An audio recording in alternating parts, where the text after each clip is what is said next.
All right, so now we got the warm-up questions out of the way. Here comes my first quote-unquote serious question, and this is intentionally broad. What does ethics mean to you in the broadest sense of the word? Okay, Ethics is about making moral choices. That's it. That's the definition. good answer. So now we will narrow it down slightly. What does relationship ethics and personal ethics and friendship ethics mean to you? It's a very difficult question because I'm tempted to say that personal ethics is basically understanding your own imperfections and acting accordingly because we all interact with other people, and they they can be toward you they can be good or bad, but you have to consider what are you to those people. And I think ethics is about that because of course, ethics is a number of things, like some of them have been mentioned. It's integrity, it's honesty, it's not unnecessarily hurting people's feelings, although sometimes you have to be frank with people. So, ethics in personal life, I think, is basically intuitive. That makes sense. That's That it. makes Over. Yeah, okay. over. All right, that's a great answer. Okay, I love it, and I hope the audience is enjoying it too. Okay, so now we're going to segue more into professional ethics. What do professional ethics mean to you? What do you think is the most important part of professional ethics, and do you have an anecdote or an example? Well, I think professional ethics is based on general ethics, and in most cases, you when you have to make moral choices in our profession, you basically follow the rules of general ethics, and in many cases, it works. Sometimes there are gray areas. It's more difficult. I think ethics is also about relationships and interactions within the community, within the industry. Our industry, so far as freelancers are concerned, is quite competitive. And so you have to bear in mind that it's one thing to be competitive, but it's another thing to elbow your way forward and use unethical methods while trying to advance professionally and in terms of your earnings. So it's sometimes presents difficult choices.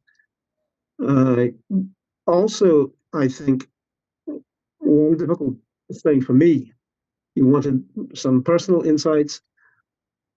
I have often been asked about interpreters, colleagues whom I worked with, whom I know. They were asking my opinion about them, but I try to avoid actually giving my opinion to people, particularly if they are not uh, related to interpretation or translation, if those are people just asking those questions out of curiosity. It's not always easy for me to be in this situation when people ask me what my opinion about a particular colleague is. So, again, a lot of it is intuitive. You just make a choice sometimes based on your intuition about a particular person, about a particular situation, and a lot of it is gray area. I agree. I agree. Ethics is never black and white. Have you ever had a significant ethical disagreement with somebody you were interpreting for, and how did you handle it? Well, there were situations, but I would not call them significant, and I would not call them ethical, because if you disagree, well, or if you are critical or somewhat critical about something that this person is doing in his diplomatic or political work, it depends on the relationship. If the relationship is advanced to a degree that you feel or you're asked, and you what you think, and you feel that you can give um, an answer that would be helpful, you can be quite frank. But it depends. I started working in the USA desk of the Soviet Foreign Ministry in 1987. And at the same time, I was continuing my translation duties. with the foreign minister and with Gorbachev, who was that time general secretary, then president. Of course, you do not rush to give your advice, but if you're asked and you think that something could be done differently or better, why not? Why not? But ethical disagreements, no, I didn't have. That makes sense. I've heard from some of your American colleagues that the US presidents would even ask at times their interpreters for advice, or they would say, "What did my predecessor do or say in such situations?" Has that ever happened to you? I don't really think that I was ever in a situation when the minister or the president would ask me about uh, what a predecessor had done or would do in this situation. But as I say, as the relationship advanced and it became more, I would say, personal, and at the same time more professional, yes, I was asked for advice sometimes. And if I felt that I had something to contribute, I would. I would, yeah. But again, it doesn't, ethical disagreements, when they happen, they are, you know, quite serious. You Right. only can call something really serious an ethical disagreement because there are all kinds of things that happen, when you work with a high-ranking person, but they're not ethical, really. Hmm. Yeah, and I was lucky because I was working with people of integrity and honesty, really honorable men, and that is something that I was just lucky with. That is lucky. Okay, thank you for your answer. Are you more of a rule follower, rule breaker, and why? And do you have an anecdote? I'm definitely a rule follower.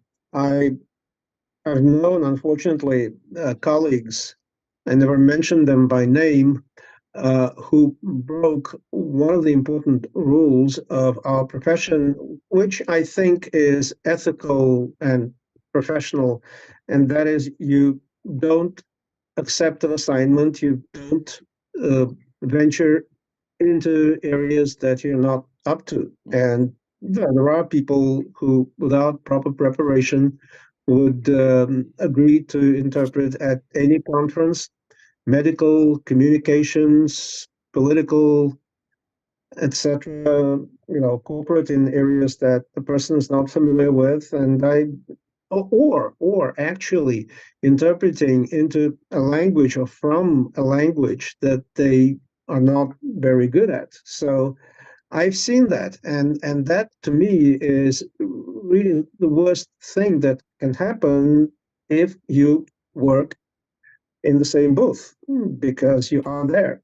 Hmm. And I've been in such situations, and it's unfortunate. When I was a kid, when I was a third-year student at what is now Moscow Linguistic University, I once agreed to interpret a movie without actually having the text. For me, it's now a rule that if I agree to interpret a movie, of course, particularly if it's Tarantino, and this kind of sound and this kind of elocution, I would only do it if there is a text. But when I was a kid, I remember interpreting Slaughterhouse-Five. It's a film by, I think, the director George Roy Hill, based on Kurt Vonnegut's great novel, Slaughterhouse-Five. And I now think that I messed up quite a few episodes, frankly. So, you have to be honest about those things. If you're not up to it, if you feel that you don't measure up either linguistically or in terms of content, well, decline, decline.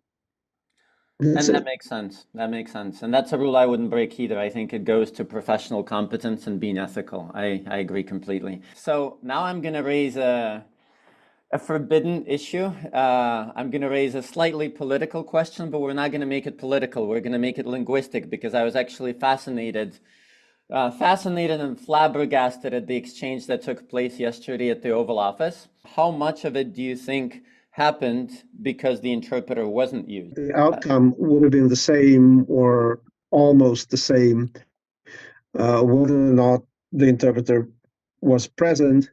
I think that it's the content here rather than the presence or non-presence of the interpreter. Probably one advantage of the interpreter being there would have been that it would have been a little slower.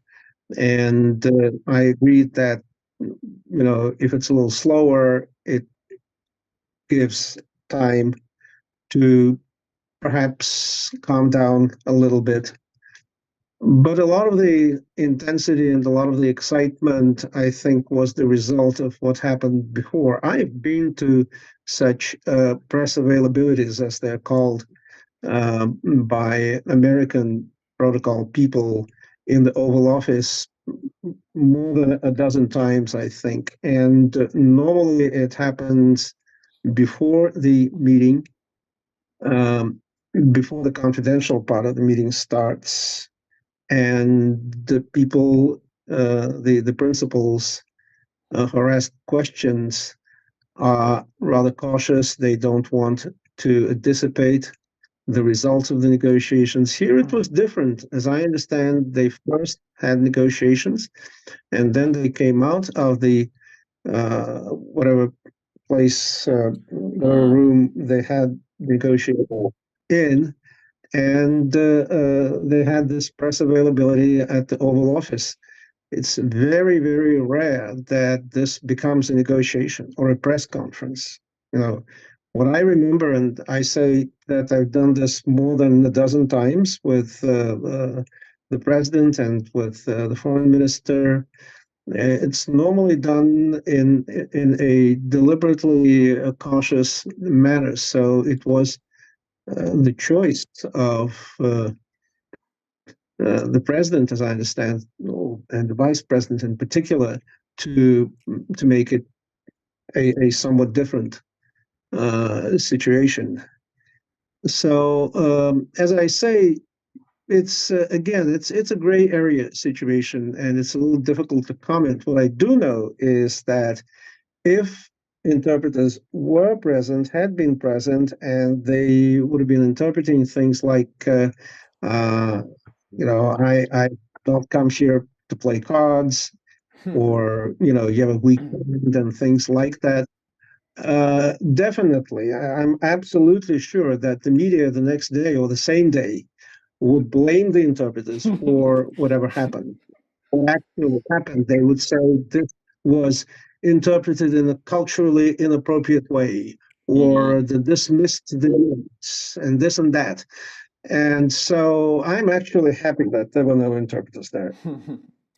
That makes sense. That makes Because sense. it would have damaged our profession, because I can tell you the next day there would be, they would be piling up on the interpreter, and I'm almost like 90% sure that that would be the result. That would be the outcome. Does a good interpreter with competent skills and a nonchalant demeanor help cool things down in general? What do you think? Yeah, it depends on the relationship that the interpreter has with either one side or with both sides. So if the interpreter is working for a particular government agency or organization or a corporate entity, he is on that side, and she can perhaps influence his side, but not the other side. A neutral interpreter, if he or she is invited to work in a negotiation, for example, and that happens, corporations would sometimes invite a neutral interpreter for their negotiations. Then he might be able to perhaps, if not influence the behavior of either side or both sides, then at least to calm things down a little bit, but it's difficult because normally a neutral interpreter doesn't have a relationship, a close relationship with at least one of the sides, one of the speakers. So this is something that definitely very much is it very much depends on the situation and generally, of course, it's always better all in just about every situation have an interpreter, your own interpreter, or an interpreter who is invited by, let's say, one side, but the other side agrees. So there are all kinds of possibilities and situations here. A good interpreter and at the same time an interpreter who is trusted by both sides, yeah, he or she can perhaps influence the developments.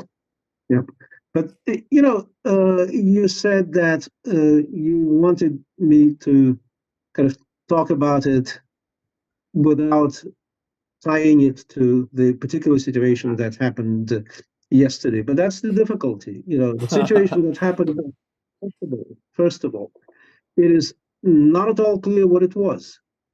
Whether it was press availability in the Oval Office, as I said, I've done this and I know how it is done. And probably the protocol people were assuming that that is what it's going to be. But then it devolved into something that is something in between negotiations and press availability and the press conference. And those are three different genres. And I'm blaming the protocol people. For some reason, it's the protocol people that are being criticized in the media and in the social media. For me, it's not something that I would really want to comment on because it was some kind of a salad, you know, a salad consisting of different genres and full of misunderstandings. Basically, what happened is clear as mud, right? So a similar question, I actually did a little survey among like high level and diplomatic interpreters, and this is what they and I together came up with.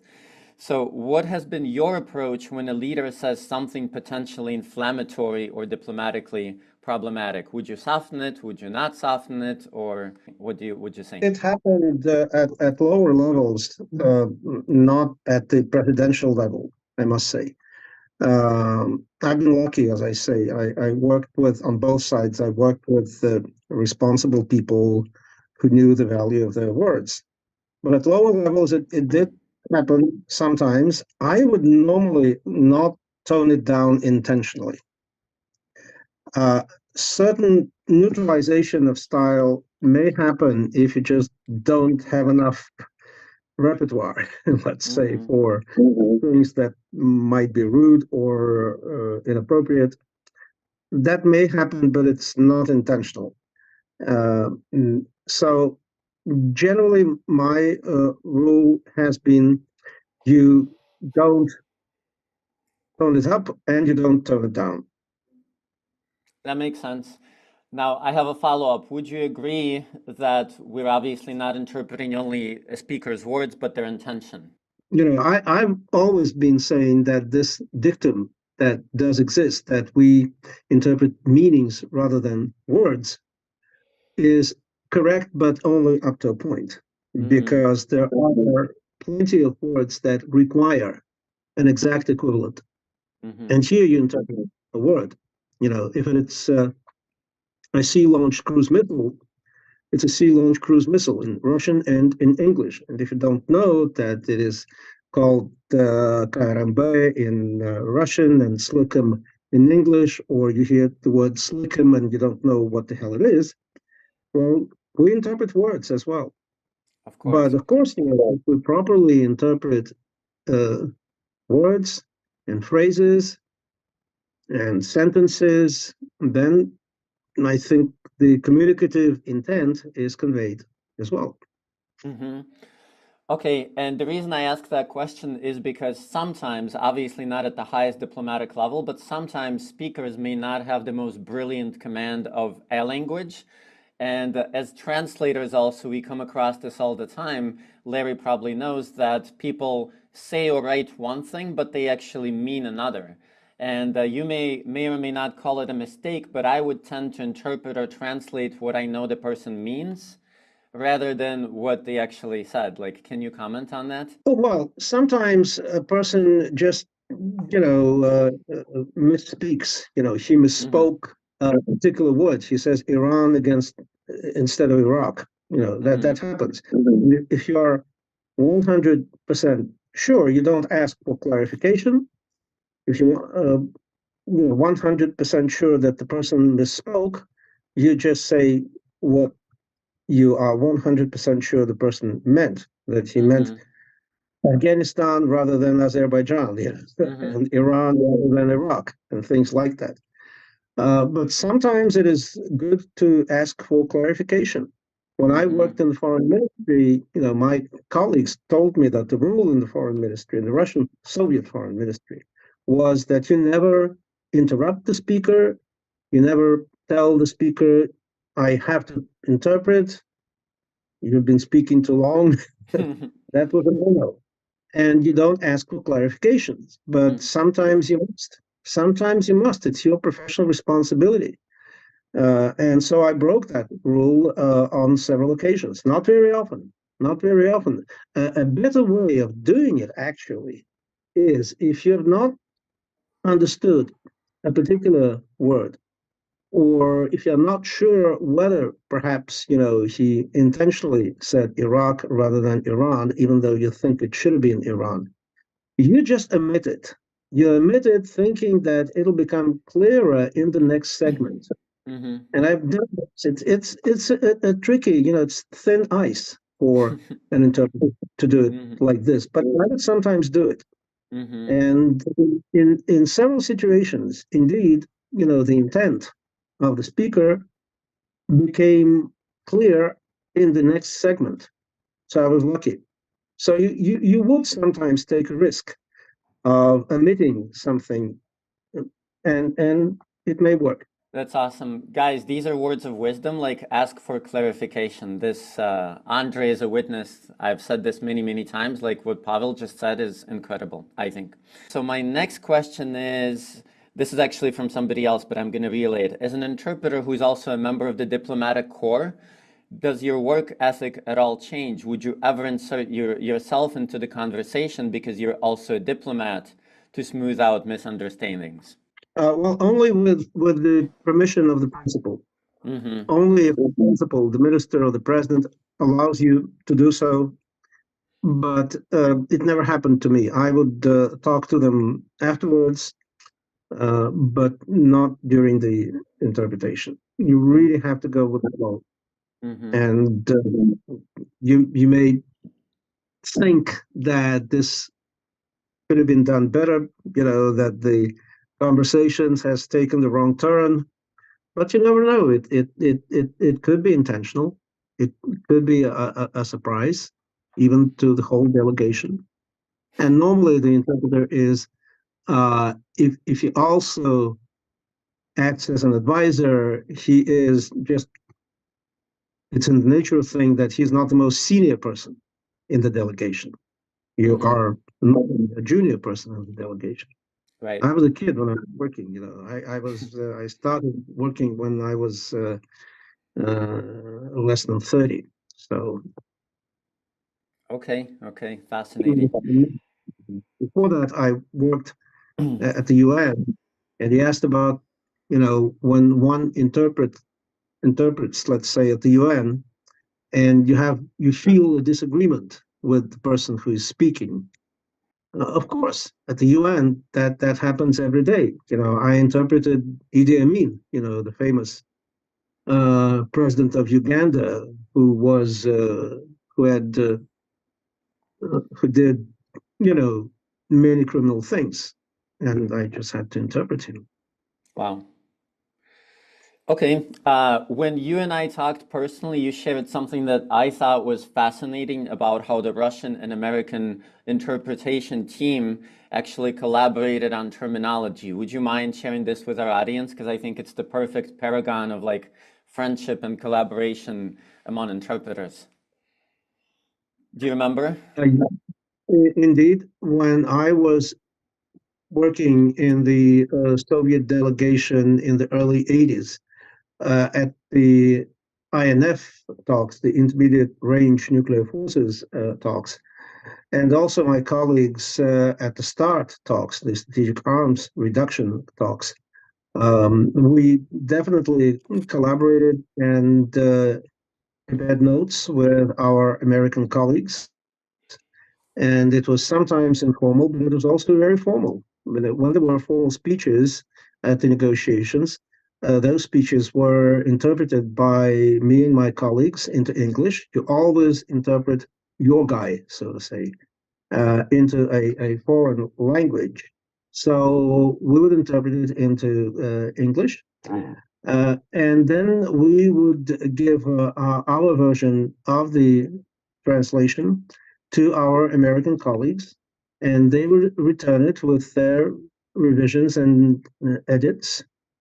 And if we had questions about their edits, we would ask those questions. So it was very collaborative. It was very collegial, and my memories of that are really some of the best moments in my career. I love this. It's yeah, it I think it's the best example of what our profession is all about. Well, it also works for the benefit of the negotiations, and that's why the initial negotiations in the late 1960s were at a time when the overall environment in the US-Soviet relationship was rather hostile. But because the heads of the delegations understood the value of collaborating on terminology, collaborating on the right language. They actually encouraged it. So it Hmm. was not that at our initiative. Smart people. And this just occurred to me. It's a silly question, but I'm really curious. I know the opinion of one other presidential interpreter, but how would you have interpreted the proverbial and infamous "Я покажу вам Кузькину мать"?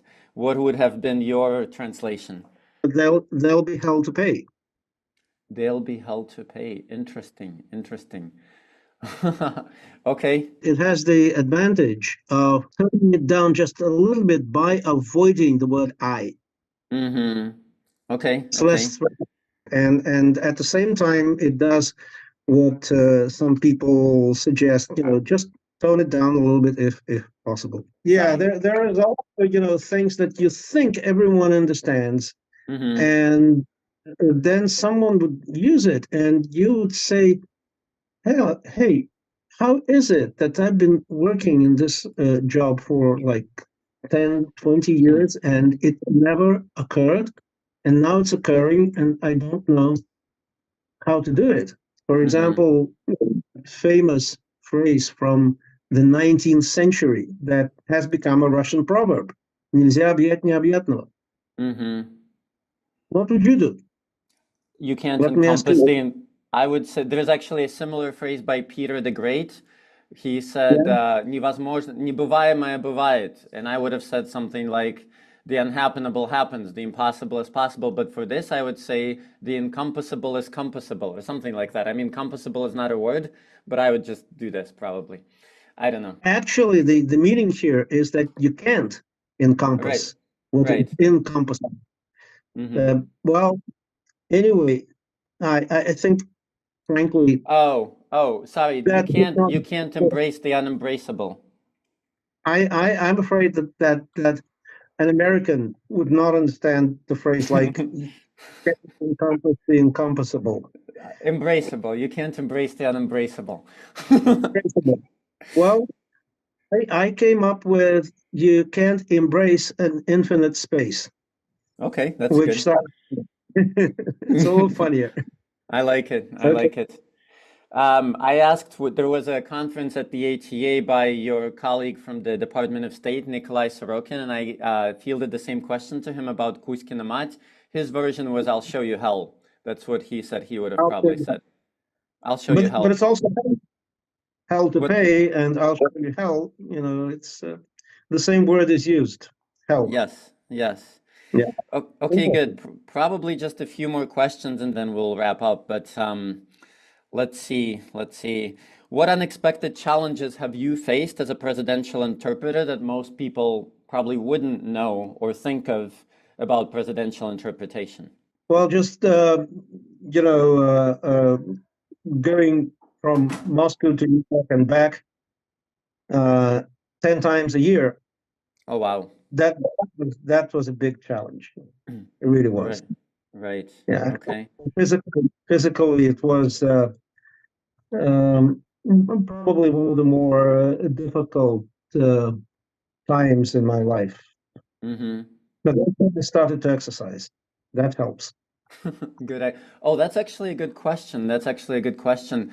How important do you think for an interpreter or linguist of that level to keep their physical fitness in order to keep their mental fitness? Yeah, absolutely, absolutely. It's very important, and it's something that I understood during those years of 1985 to 1991, and I've been exercising every morning since that time, and so it helped me during the more intense period of my life, but also Hmm. afterwards.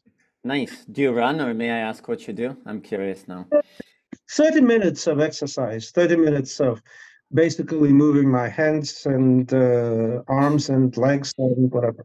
Nice, nice. So two more questions. Having worked in the Soviet Union, Russia, European markets, do you find that the codes or ethics requirements are different? If so, how? Basically, they're the same. But for example, in the Council of Europe, there are more specific codes because the Council of Europe does work to monitor the implementation of the various conventions. And among those conventions, for example, is the European Convention Against Torture. Russia is currently not a member of the Council of Europe, but it was for almost 30 years. And so, to monitor the Convention Against Torture in institutions like mental hospitals and prisons, similar institutions, there would be monitoring commissions, monitoring panels that would, international monitoring groups that would visit those institutions. And you are specifically required, and you sign an additional code that you will never actually divulge what happened because a lot of it is very confidential. A lot of it is then submitted to the government, and the government normally would not, the Russian government at least normally would not publish those submissions. And so they should not be disclosed. And those are very strict, really very strict. Uh, the UN, as I understand, does not have this mechanism of monitoring the implementation of this convention. But in Europe, it's actually something that I personally believe is very useful, but I never discuss and describe those visits. Of course. Okay. My last question to you directly is what advice would you give to somebody aspiring to work at that level, diplomatic and presidential? Uh, Uh, I actually believe that I was just lucky to get into it because I was returning from the United Nations, where I worked for 5 years. It was the time when the um, translation department of the Soviet Foreign Ministry was expanding. Had it not been so, I would not have been hired. So it's luck. Okay, one last but really blitz answer. Quick tip or piece of advice or words of wisdom about ethics in life to anybody here. I would say never forget that you're working with human beings. That's really cool. Okay. Pavel is not only an interpreter, but also a teacher and an author. And for English-speaking audience, I would especially recommend the book on the left, which is available on Amazon and through Penn Press, if I'm not mistaken. And yeah, it details the types of experiences we've talked about today. For the Russian-speaking audience, профессии и время, our times in our profession. Voila, and I believe the book on the right just recently came out. It is only available, I think, in Russia and the neighboring countries, but it may be available later, and it's about the nuances of Russian-English translation. Thank you all, and I believe this was an incredible experience. Out for now.